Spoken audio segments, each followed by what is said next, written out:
보겠습니다. 하박국 2장 1절에서 4절 말씀입니다.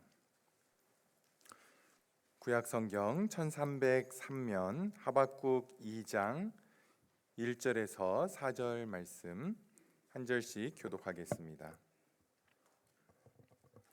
하박국 2장 1절부터 같이 보겠습니다. 내가 내 파수하는 곳에 서며 성루에 서리라. 그가 내게 무엇이라 말씀하실는지 기다리고 바라보며 나의 질문에 대하여 어떻게 대답하실는지 보리라 하였더니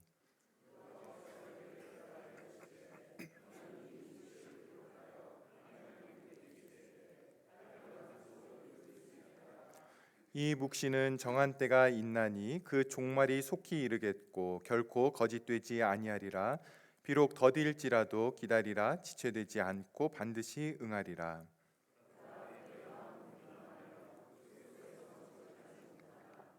의인은 그의 믿음으로 말미암아 살리라. 아멘. 우리가 지난 주일에 하박국 선지자의 두 번째 질문을 살펴봤죠. 여러분, 하박국 선지자가 고민했던 질문들이 무엇입니까? 첫 번째 질문은 언약 백성들이 이렇게 강포하고 폐역하고 죄악됐는데 언제까지 이대로 두실 겁니까? 라는 것이 첫 번째 질문이었고, 그것에 대해서 하나님이 답해 주시죠. 갈대아 사람들을 통해서 내가 그들을 심판하겠다. 내가 이미 그 일들을 하고 있다라는 거였습니다. 그 대답을 듣자 하박국은 더욱 당황스러워하면서 악인을 통해 의인을 심판하는 것이 옳은 것입니까? 라고 두 번째 질문을 하게 됩니다. 이스라엘 백성들이 죄를 지었지만, 그리고 율법을, 하나님의 계명을 떠났지만 바벨론은 훨씬 더 악한 그런 민족인데 그들을 통해서 언약 백성들을 심판하시겠다라고 하는 이 하나님의 대답, 마치 교회가 세속화되었으니까 하나님이 테러 분자들을 보내가지고 교회를 심판하시는 것과 같은 어떤 이러한 하나님의 대답에 대해서 하박국은 받아들일 수도 없었고 이해할 수도 없었습니다.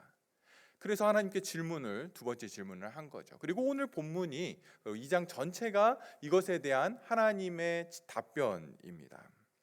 우리가 하나님의 답변을 살펴보기 전에 먼저 하박국 선지자가 하나님께 자기의 그 질문들을 아뢰고 난 후에 어떻게 하는지를 좀 먼저 보려고 합니다. 여러분 1절 보십시오. 1절 우리 같이 읽겠습니다. 내가 내 파수하는 곳에 서며 성루에 서리라. 그가 내게 무엇이라 말씀하실는지 기다리고 바라보며 나의 질문에 대하여 어떻게 대답하실는지 보리라 하였더니, 여러분, 하박국이 하나님께 자기의 심정을 다 토로한 후에 무엇을 합니까? 자기가 파수하는 곳에 서며 성루에 설 것이다 라고 그렇게 이야기를 합니다. 파수하는 곳, 또 성루, 여기 어디입니까? 성에서 높은 곳이죠. 성루는 성벽을 말하는 거고요. 성벽의 그 위를 말하고, 파수하는 곳은 이제 그것보다 더 높게 워치타워죠. 어딘가를 바라볼 수 있는 그러한 곳입니다. 적의 동태를 살피고 또 적군이 침입해 올 때 가장 먼저 보고 발견할 수 있는 자리가 바로 이 파수하는 곳, 또 성루입니다. 하박국은 자기가 거기에 서겠다라고 이야기를 합니다. 물론 선지자가 실제적으로 어떤 파수하는 곳에 서고 또 성루에 선다라고 그렇게 볼 수도 있지만, 그것보다는 하박국의 마음이 파수하는 곳에 서는 것처럼 또 성루에 서는 것처럼 그렇게 자기의 마음을 그렇게 하겠다라는 거죠. 무엇 때문에 그렇습니까? 뭔가를 보고 싶은 거죠. 무엇을 보고 싶은 겁니까? 자신의 질문에 대한 하나님의 답이 어떻게 오고 있는지를 보고 싶은 마음을 지금 그렇게 표현을 하고 있습니다. 성도 여러분, 이것은 기도의 굉장히 중요한 모습 가운데 하나입니다. 제가 너무나 좋아하는 조나단 에드워즈 목사님이 자기가 살아오면서 70가지 결심문을 이렇게 쭉 만들어 가지고는 그것들을 매일 이렇게 제가 뭐 잘못했나요? 그런 것들을 이렇게 보면서 또 읽으면서 지내왔는데요. 여러분도 인터넷에서 찾아보시면 쉽게 보실 수 있습니다. 조나단 에드워즈의 70가지 결심문 이렇게 치시면 보실 수 있는데요. 여러분들이 꼭 읽어보시기를 권합니다. 근데 거기에 기도에 대한 내용이 나오는데요. 그 한 부분을 읽어드릴게요. 절대로 하나님께서 응답해 주실 것이라고 바랄 수 없는 것을 기도라고 생각하거나 기도로 인정하거나 간구라고 하지 말자. 하나님이 응답해 주실 것이라고 바랄 수 없는 것을 그것을 내가 기도했다라고 또 내가 하나님께 간구했다라고 그렇게 여기지 말자라는 겁니다. 여러분, 우리는 하나님께 기도를 하고는 그 기도가 끝나면 그것을 잊어버리고 신경을 안 쓰게 되는 경우가 많죠. 심지어 기도를 하기는 했지만 그렇게 될 거라고 나 자신조차도 기대도 안 하고 생각도 안 하기 때문에 기도한 후에는 머릿속에서 또 마음속에서 그냥 지워버리고 지내는 경우들이 허다합니다. 그런데 이 에드워드 목사님은 그렇게 한 기도는 내가 기도한 것으로 인정하지 않겠다라고 그렇게 이야기를 하고 있습니다. 기도가 그저 허공을 향해서 외치는 그러한 소리가 아니라 인격이시고 우리의 기도를 들으시고 우리를 만나주시는 아버지 되시는 분에게 간구하는 것이기 때문에 기도하고 그분의 응답을 내가 기다리겠다, 소망하겠다라고 이야기를 하는 겁니다.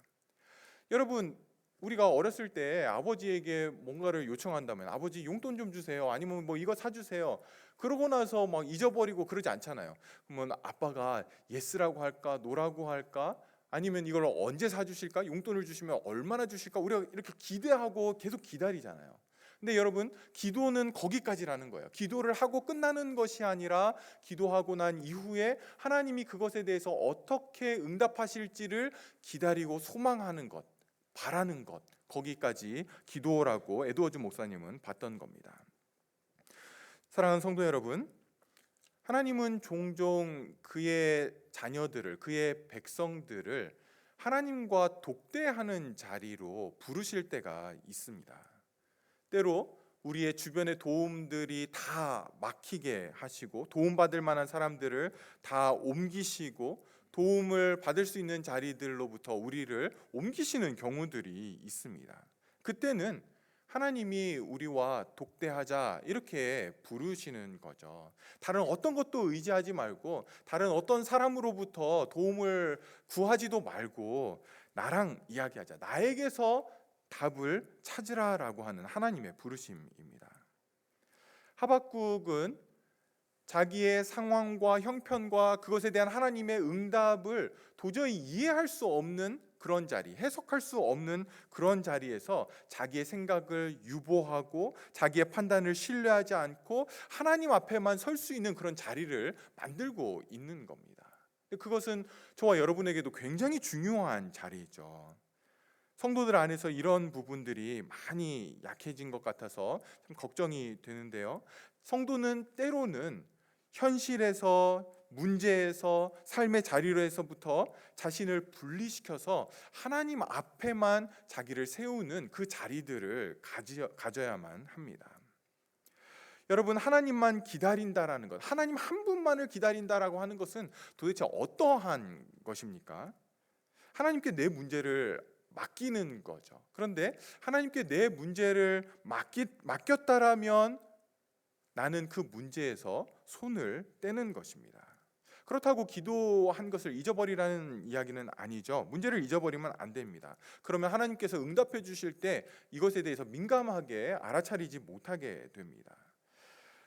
문제에 대해서 잊어버리면 안 되지만, 그러나 문제를 해결하는 것을 하나님께 맡기는 것입니다.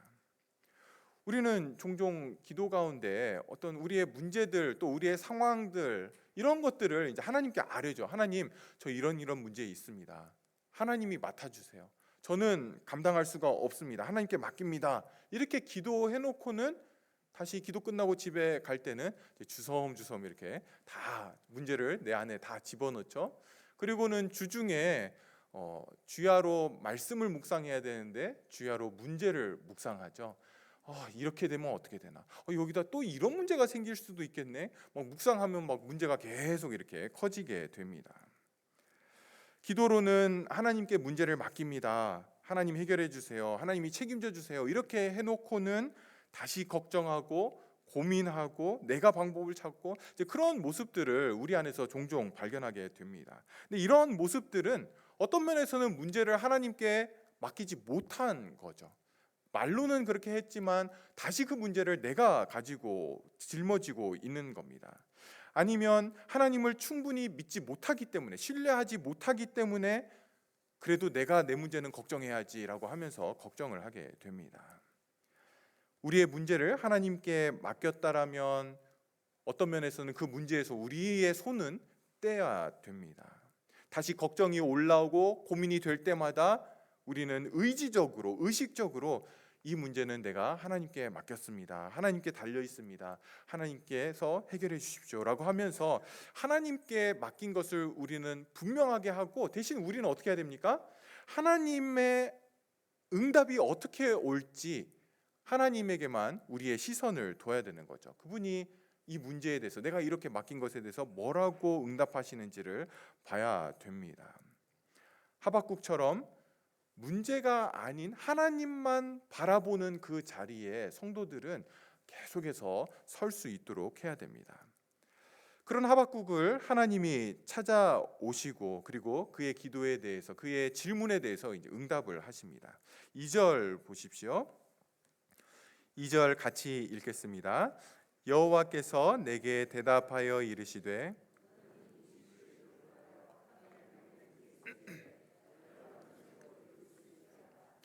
여러분, 하나님께서 두 번째로 하박국에게 응답을 해주시는데요. 먼저 하나님의 응답인 이 묵시를 기록하라 이렇게 말씀을 합니다. 여기 묵시라고 하는 것은 하나님에 의해서 보여지거나 또는 들려지는 그런 말씀을 가리킵니다. 하나님의 응답이었죠. 하나님의 말씀이었습니다. 여러분, 우리에게는 성경이 하나님의 말씀으로 주어져 있습니다. 그리고 성경 이후로는 하나님의 계시가 완성이 되었기 때문에 더 이상의 계시는 없습니다. 다른 어떤 것도 하나님의 말씀인 성경과 비슷하거나 또는 같은 권위를 가지는 책이나 또 교리나 내용은 없습니다. 그것이 꿈이 되었든 아니면 신령한 사람의 어떤 예언 기도가 되었든 아니면 설교를 너무너무 잘하는 그런 설교자의 이야기가 되었던 어떤 것이든 우리의 삶에 있어서, 성도에게 있어서 최종적인 권위는 성경입니다. 성경에서 확인되지 않는 내용들은 여러분들은 다 무시하시면 됩니다. 모든 것은 성경에서만 확인이 되어야 됩니다.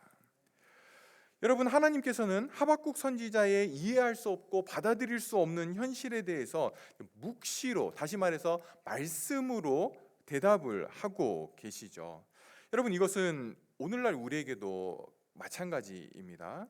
하나님께서 성도들을 다루시는 여러 가지 방법이 있는데 가장 중요한 방법이 바로 말씀이죠. 그 외에 나머지 방법들은요, 그것을 가지고 성경에서 확인될 때에 그것은 하나님의 뜻이 되는 것이지, 이것 자체가 성경을 제외한 어떤 다른 것이 하나님의 뜻으로 혼자 서 있지는 않습니다. 언제나 이것들은 말씀에서 확인이 돼야 됩니다. 성도는 예전부터 책 한 권의 사람들이라고 이렇게 불렸습니다. A people of one book 이렇게 불렸는데, 이 one book이 뭐겠습니까? 성경이죠. 그렇죠? 성경입니다. 성경은 성도의 삶에 있어서 가장 우선적이고 최종적이고 가장 결정적인 권위를 가지고 있습니다. 왜 그렇습니까? 왜 하나님의 말씀이 이렇게 중요합니까? 오늘 본문에서 우리가 몇 가지를 좀 찾아볼 수 있는데요. 먼저 하나님의 말씀은 사람들에게 주신 말씀입니다.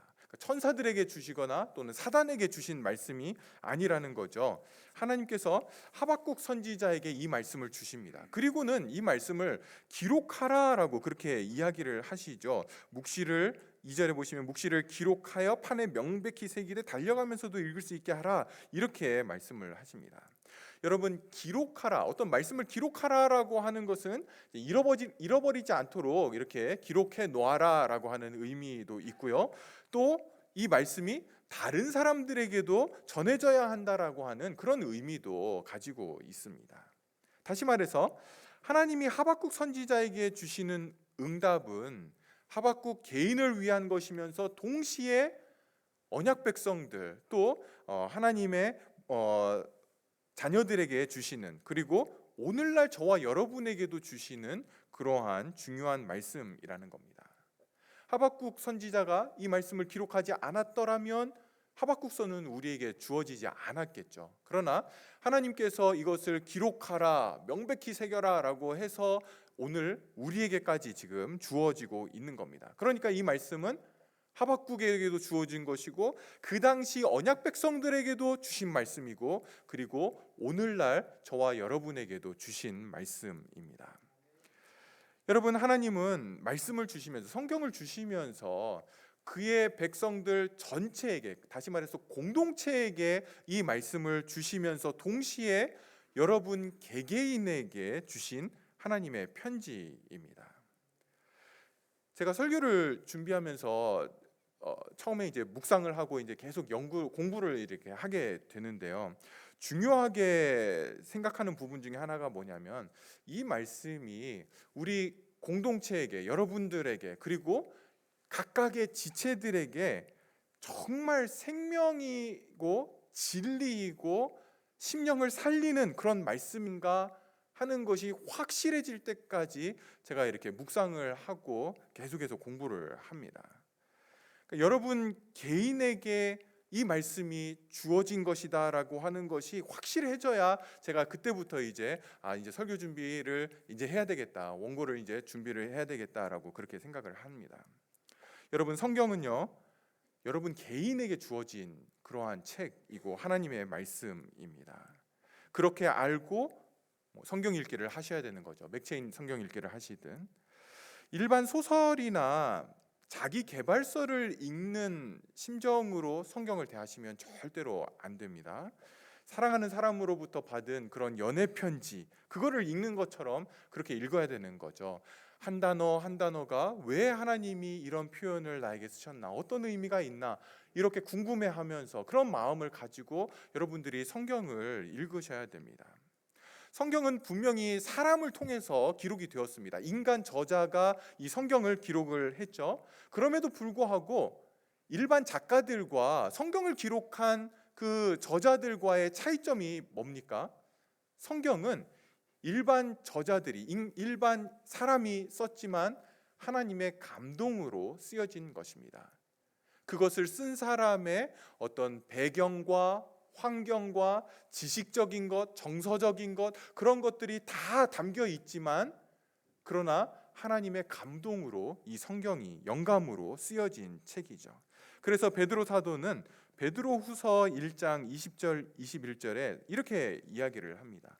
먼저 알 것은 성경의 모든 예언은 사사로이 풀 것이 아니니 예언은 언제든지 사람의 뜻으로 낸 것이 아니요 오직 성령의 감동하심을 받은 사람들이 하나님께 받아 말한 것임이라.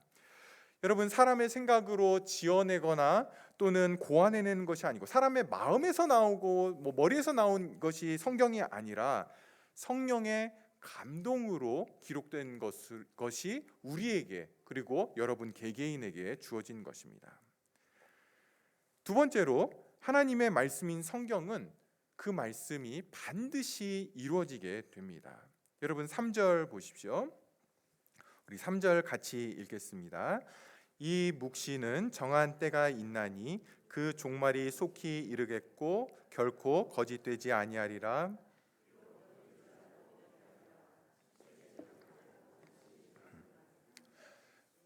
여러분, 하나님의 말씀은 반드시 이루어지게 됩니다. 성경에 말씀하시는 하나님의 약속은 반드시 말씀하신 그대로 이루어집니다. 비록 더딜지라도, 그러니까 하나님의 말씀이 지체되거나 또는 지연되는 것처럼 그렇게 보일 수는 있지만 그 말씀이 실제로 드러나는 것을 막을 수 있는 것은 아무것도 없습니다. 제가 지금보다 어렸을 때에, 젊었을 때에 설교할 때는 성경을 설교하면서도 마음 한쪽에는 좀 의심과 두려움이 있었습니다. 어떤 두려움이 있었냐면, 오늘 본문이 이렇게 말하고 있기 때문에 이거를 설교는 하기는 하는데 혹시 우리 성도들의 실제적인 삶에서는 이렇게 안 나타나면 어떻게 하지? 이거 뭐라고 어떻게 하나? 이런 좀 자신이 없는 부분들이 있었습니다. 그래서 설교할 때 시간이 굉장히 오래 걸리는데요. 그 이유가 뭐냐면 본문과 관련된 책들과 설교들, 그에 대한 내용들을 굉장히 많이 찾아봅니다. 그냥 본문이 그렇다고 하니까 분명히 명백한데 내가 단정지어서 이렇습니다라고 말하는 게 너무 자신이 없어서 종교 개혁자들, 청교도들, 또 성경을 깊이 있게 연구한 그런 선배 목회자들의 그러한 확인들이 필요했었습니다. 근데 시간이 지나면서 이제 지금은 말씀에 대한 어떤 의심 또는 염려보다는 이런 것들은 확연히 줄어들었고요. 말씀에 대한 확신이 더 커져 갔습니다.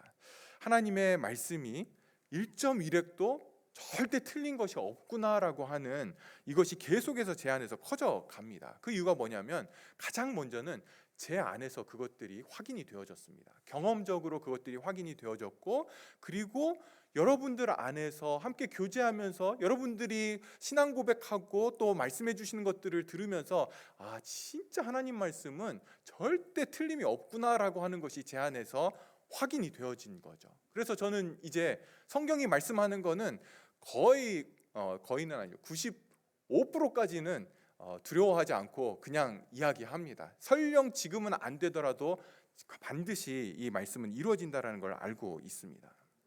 여러분, 하나님 말씀은 반드시 이루어집니다. 반드시 이루어지죠. 요즘 수요 예배 때 저희가 소돔과 고모라에서 살고 있는 롯에 대해서 살펴보고 있습니다.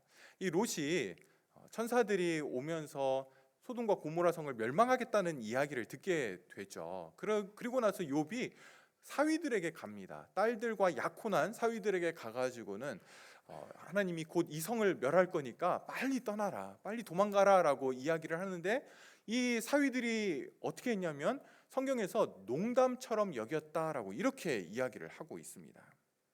여러분, 생명이 걸린 문제였는데, 죽느냐 사느냐에 대한 문제였는데, 농담으로 여길 게 따로 있는데 사위들은 이 말을 농담으로 여겼습니다.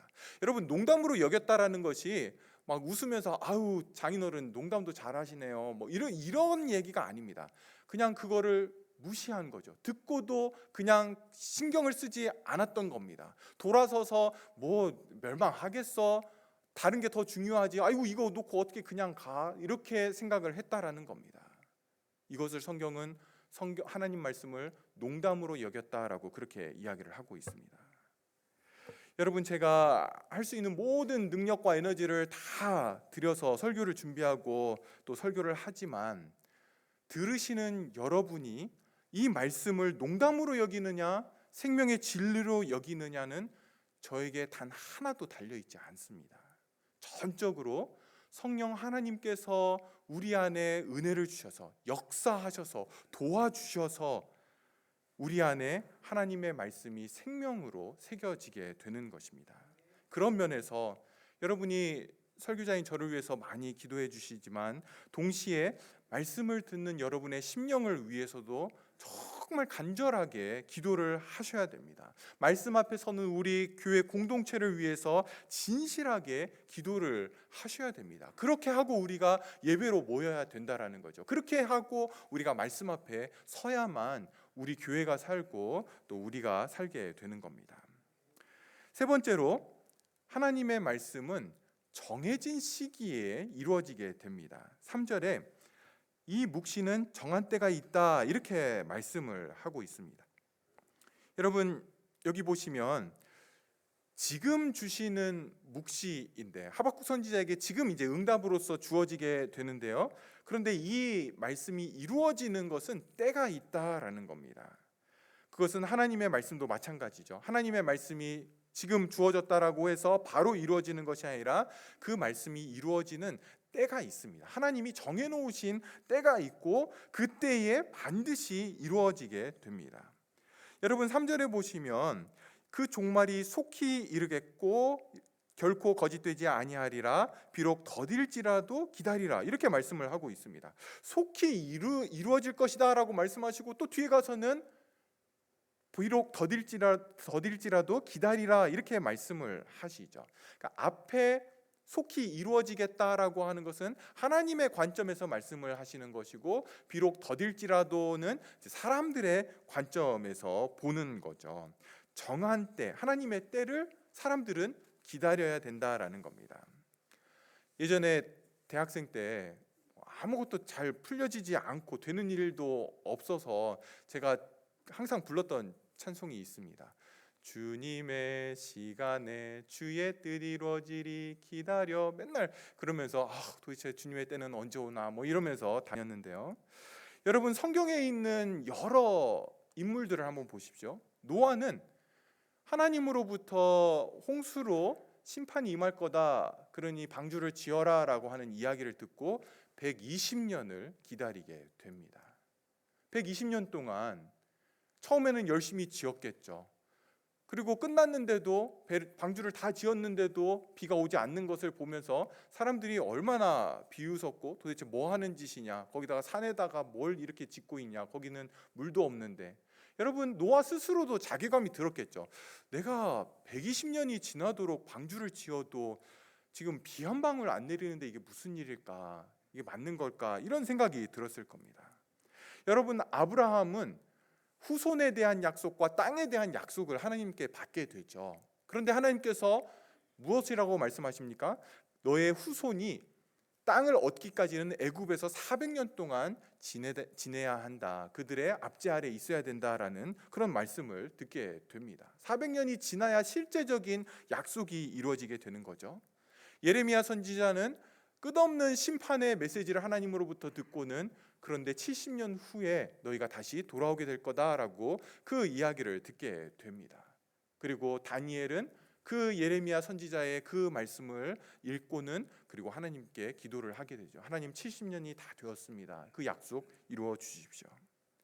여러분 그 당시를 살아가던 모든 하나님의 백성들은 약속이 더디게 이루어지는 것처럼 느껴졌고 기다려야 됐습니다. 그러나 정한 때가 되면 하나도 빠짐없이 다 이루어지게 된 것이죠.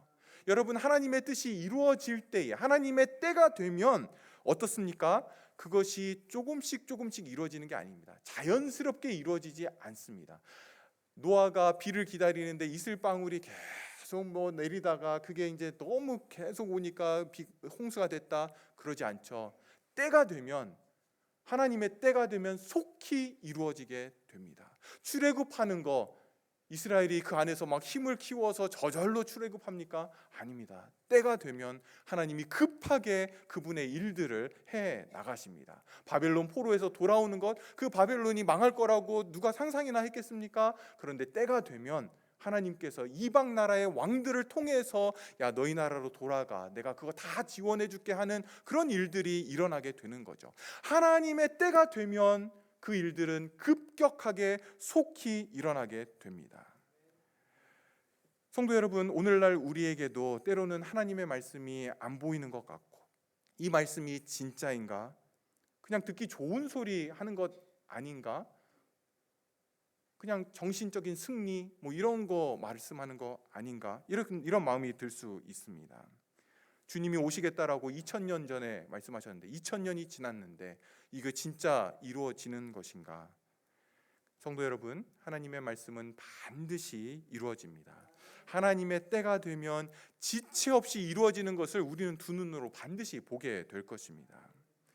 여러분이 다른 것은 다 양보할 수 있어도 성경만큼은, 하나님의 말씀만큼은 절대로 양보하시면 안 됩니다. 여러분은 성경에 능숙한 자가 되도록, 성경이 하나님의 뜻에 대해서 뭐라고 말씀하시는지를 잘 아는 그러한 분이 되도록, 여러분의 책이 되도록 그렇게 성경을 보셔야 됩니다. 하나님의 말씀은 저와 여러분에게 주어진 말씀이고 반드시 이루어지게 되고 때가 되면 이루어지게 됩니다. 그렇다면 우리가 이제 그 말씀을 받았는데요, 그 말씀을 받은 성도인 우리에게 필요한 것은 무엇입니까? 4절 같이 보겠습니다. 4절 같이 읽겠습니다. 보라, 그의 마음은 교만하며 그의 속에서 정직하지 못하나. 4절은 우리가 잘 알고 있는 말씀이죠. 의인은 그의 믿음으로 말미암아 살리라. 이것은 하박국 선지자의 하박국서의 핵심 구절이기도 하고요, 또 하박국서의 주제이기도 합니다. 뿐만 아니라 이 구절은요, 우리가 잘 알고 있는 이유가 신약에서도 여러 번 사용되었기 때문에 그렇죠. 로마서에서 바울이 한번 사용하고요, 갈라디아에서도 한번 사용하고, 히브리서 기자가 히브리서 10장에서도 이 말씀을 인용해서 사용을 하는데요, 그렇게 사용할 때마다 항상 복음의 핵심 메시지를 전할 때에 이 인용구를 사용해서 설명을 합니다. 여러분, 하박국의 질문이 무엇입니까? 너무나 악한 바벨론이 언약 백성들을 심판하는 것, 그것이 옳으냐는 거죠. 그리고는 하박국 선지자에게 대답하시는 것은 이 4절밖에는 없습니다. 그 이후에 나머지는 다 바벨론이 어떻게 될지에 대한 이야기고요, 실제적으로 성도들에게 또 하박국 선지자에게 직접적으로 주시는 대답은 바로 이겁니다. 의인은 믿음으로 말미암아 살게 될 것이다 이야기를 합니다. 여러분, 그런데 하나님께서 이 대답을 주시면서 4절에 보시면 그 앞에 보라, 그의 마음은 교만하며 그 속에서 정직하지 못하나, 여기에 그라고 하는 사람이 나오죠. 이건 누굽니까? 바벨론으로 대표되는 죄인들을 가리킵니다. 그들은 마음이 교만합니다. 하나님께서 죄인과 의인을 비교해서 지금 의인은 믿음으로 말미암아 살리라라고 하는 그 의미를 보여주고 있는데요, 죄인들은 마음이 교만하기 때문에 그의 인격 전체가 정직하지 못합니다. 다시 말해서 하나님을 인정하지 않고 하나님을 무시하는 그런 마음을 가지고 있습니다. 여러분, 우리가 1장에서 봤죠. 바벨론은 자기의 힘을 신으로 삼는 자들이었습니다. 투망과 그물에 분향하는 자들, 그들이 사용하는 방법이 최고라고 생각을 했습니다. 자기가 최고라고 여겼던 사람들이 바로 이 바벨론, 갈대아 사람들이었던 거죠. 그랬기 때문에 하나님 외에, 하나님 말고도 신뢰할 게 너무 많았습니다. 자기가 너무 잘하는 것들이 많았던 거죠. 하나님이 굳이 필요 없었던 그러한 사람들이었습니다.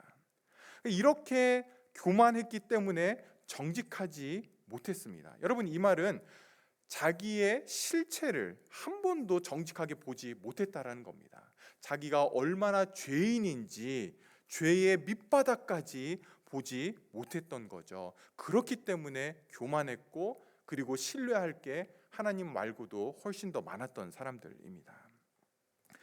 사랑하는 여러분, 잘 들으십시오. 나의 죄악됨을 밑바닥까지 보지 못한다면 하나님을 성경이 말하듯 믿는 믿음으로 믿을 수가 없게 됩니다. 왜냐하면 내 안에 신뢰할 게 많기 때문에 그렇습니다. 내 죄악됨의 밑바닥을 봐야만 우리는 나를 신뢰하지 않고 하나님을 신뢰하게 됩니다. 굉장히 중요합니다. 사람들이 착각하는 게 뭐냐면 나는 중립 상태에 있다라고 그렇게 생각을 합니다. 그리고 거기서 착한 일을 하면 선한 사람이 되고 나쁜 일을 하면 죄인이 된다라고 생각을 하고 평소에 나는 중립이라고 생각을 하는 거죠. 그러나 여러분, 우리의 출발은 지옥과 그리고 죄의 구렁텅이입니다. 우리는 죄의 더러움 속에서 기뻐하고 즐거워하는 그런 비참한 자리, 그 비참한 자리가 우리의 출발이라는 것을 절대로 잊으면 안 되십니다. 피택 받으신 분들과 함께 공부하는 책에 로이드 존스 목사님의 글이 인용되어 있어서 제가 그대로 읽어드리겠습니다. 죄에 대한 건데요. 우리는 죄라는 것이 삶의 시궁창에서 걸레짝을 걸치고 있는 것처럼 생각합니다. 그리고 가련한 술주정뱅이를 보며 말하지요. 여기 죄가 있다. 저것이 바로 죄다. 그러나 이것은 죄의 본질이 아닙니다. 죄의 참 모습을 보려면, 그리고 그것을 진정으로 이해하려면 당신은 위대하고 탁월하며 경건하고 헌신된 성도들을 봐야 합니다. 하나님의 바로 그 임재 앞에 무릎을 꿇고 엎드린 그를 보십시오. 심지어 거기서조차 죄가 침범하여 그 성도가 자신에 대하여 생각할 때마다 자신에 대하여 만족스러워하고 즐거워하도록 유혹합니다. 그래서 실제로 하나님을 예배하기보다는 자신을 예배하도록 합니다. 그 무엇보다 이것이야말로 죄의 참된 모습입니다. 너무 강박적으로 죄를 찾아내는 것처럼 그렇게 들리십니까? 그러나 이것이 실제로 죄로 찌든 우리의 모습이고요, 죄의 노예 상태인 우리이고, 성경은 이런 우리를 예수님이 구원하셨다라고 말씀을 하고 있습니다. 전에도 말씀드린 것처럼 저와 여러분은 국가대표 죄인입니다. 농담이 아닙니다. 진짜입니다. 중요한 것은요, 내가 그러한 죄인이라는 것을 알고 있느냐라는 문제입니다. 그래서 내 속에는 아무 소망이 없는 절망적인 상태라는 것을 알고 있는가? 여러분, 이 아는 것, 이 상태를 아는 것, 이것은 우리의 생명과 직결되는 문제입니다. 아직 내 안에서 나의 죄악 때문에 밑바닥을 보지 못하셨다면 성령 하나님께 나의 죄악됨의 실체를 보게 해달라고 여러분 꼭 구하셔야 됩니다. 이것은 구원받는 길에 반드시 거쳐가야 되고, 그것을 거치는 순간 그 요소는 우리 안에 생생하게 새겨져서 하나님 앞에 가는 그날까지 남아있게 됩니다. 여러분, 예수님께서 애통하는 자가 복이 있다라고 할 때 그 애통함이 뭡니까?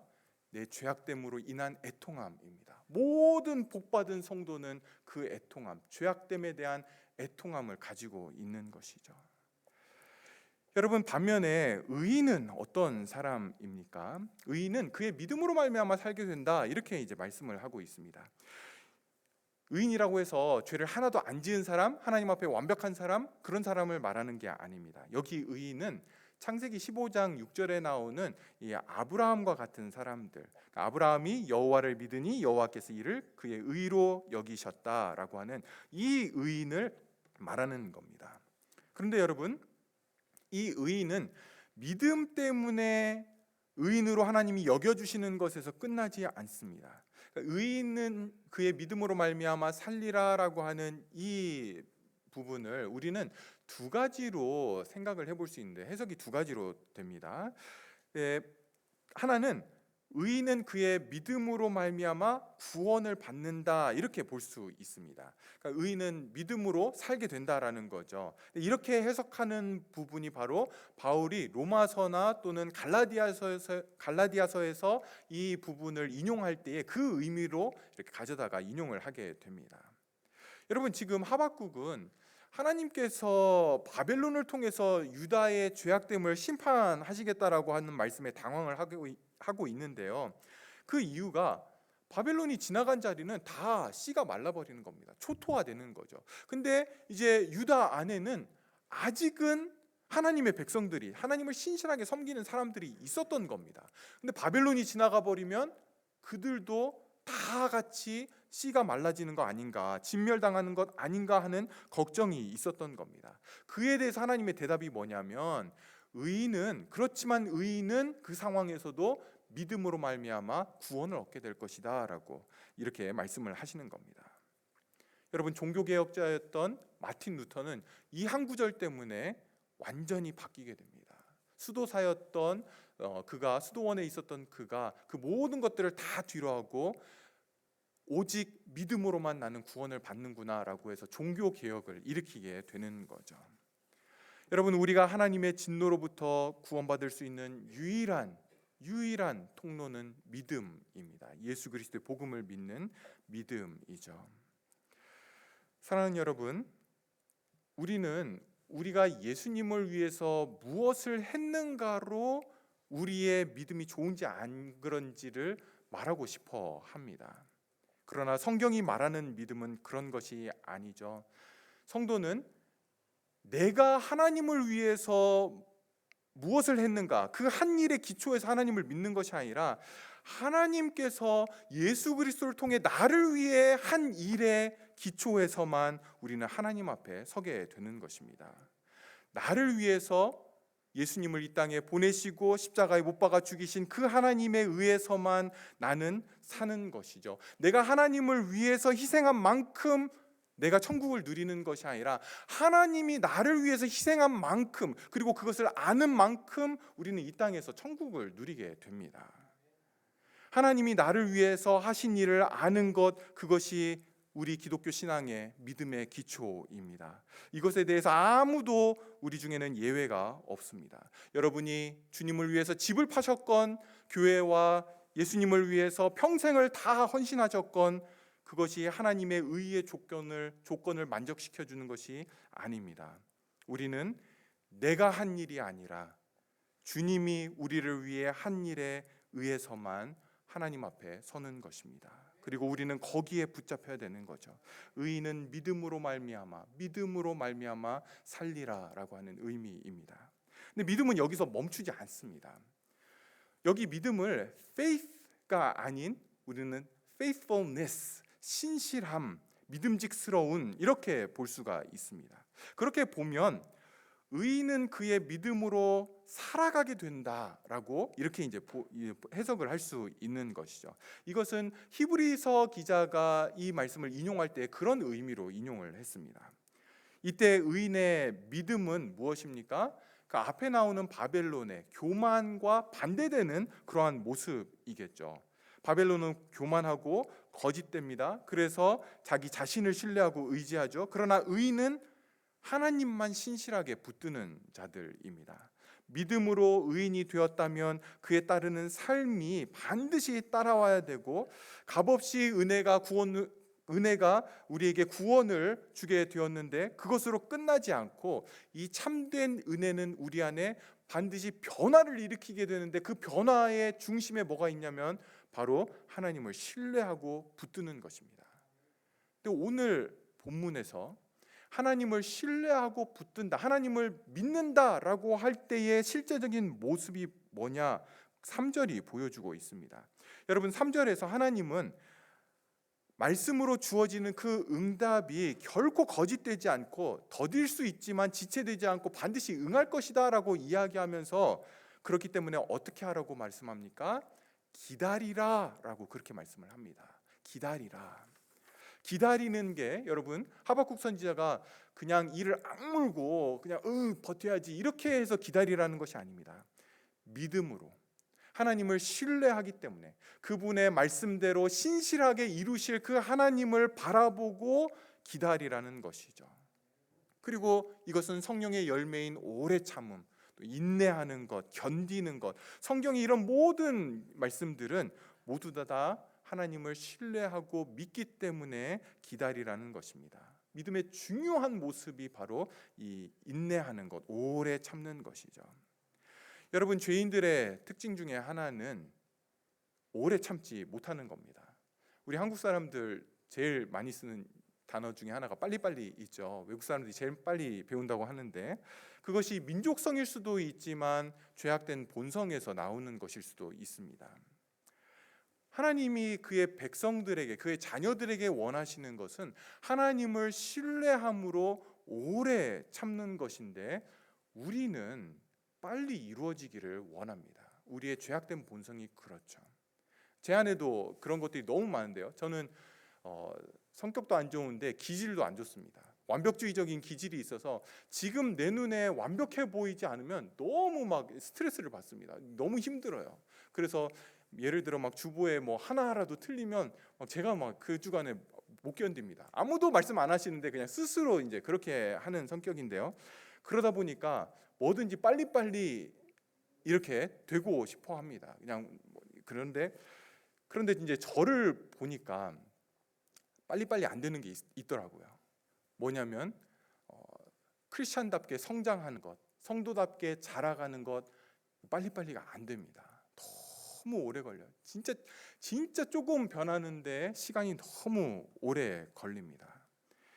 목회를 해보니까 방법이 없습니다. 제가 실력이 없다라는 것, 그것이 큰 이유이기도 하지만 어쨌거나 한 사람이 성숙하고 성장해 가기 위해서는 기다려줘야 되고 오래 참아줘야 되고 인내해야만 합니다. 그것들이 제 안에서 얼마나 훈련되어져 가는지 모릅니다. 지금도 잘 안 되지만, 지금도 너무 스트레스 받지만, 그러나 이런 말씀들을 볼 때마다 다시금 이 일은 나에게 달린 것이 아니고 하나님께 달린 것이야 라고 고백할 수밖에는 없는 겁니다. 하나님이 한 사람에게 은혜를 주시고 그 안에서 일하시기만 하면 언젠가는 반드시 변하게 됩니다. 여러분, 오래 참는 것, 성격이 느긋해야 또는 인내심이 있어야 가능한 것이 아닙니다. 오래 참기 위해서 필요한 것이 무엇입니까? 절대적인 믿음이 필요합니다. 하나님을 진짜로 믿어야만 우리는 오래 참을 수 있게 됩니다. 내가 하나님을 진짜로 믿는지 아니면 말로만 믿는지 여러분 어디서 드러나게 됩니까?